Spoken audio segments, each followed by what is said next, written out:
आम्ही सकाळी उठून थेट 5 वाजता निघालो रेवदंडा किल्ला पाहायला अलिबागला। ट्रेन पकडली आणि CSTला उतरलो। गेटवे येथून फक्त 200 रुपयामध्ये आम्ही अलिबागकडे रवाना झालो।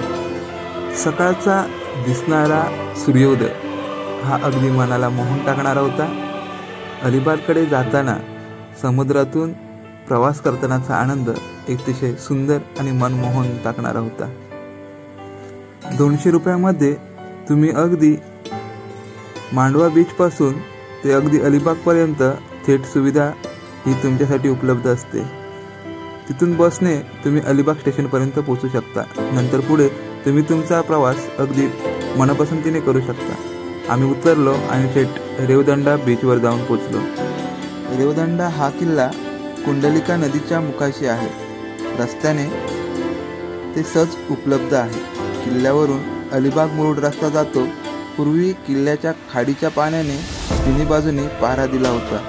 मुख्य प्रवेशद्वार हे दक्षिणेकडून आहे। हा किल्ला पोर्तुगीज कॅप्टन सोज याने बांधला आणि 1524 मध्ये पूर्ण केला। 1806 पर्यंत मराठ्यांच्या ताब्यात तो पोर्तुगांच्या ताब्यात होता। शेवटी 1818 मध्ये ब्रिटिशांनी ते ताब्यात घेतले। सध्या या ठिकाणी फक्त तुम्हाला पडझड झालेल्या भिंती पाहायला मिळतील। सध्या पाहण्यालायक फक्त येथे तोफा आणि भिंती आणि बाजूचा समुद्र किनारा अतिशय मनाला मोहून टाकणारा।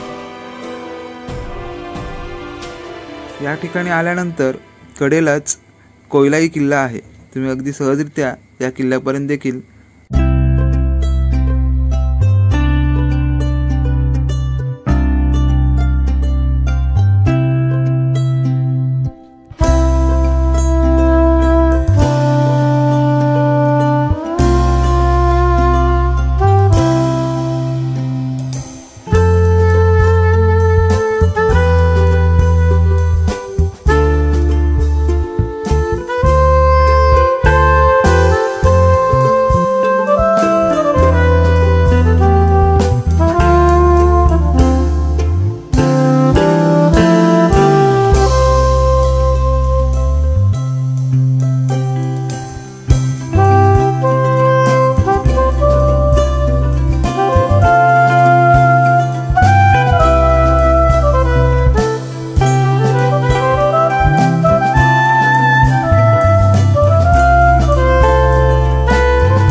तुम्ही या चॅनलवरती नवीन असाल तर सबस्क्राईब करा आणि बाजूचा बेल आयकॉन दाबायला विसरू नका, जेणेकरून आमच्या नवनवीन व्हिडिओ तुम्हाला पाहता येतील।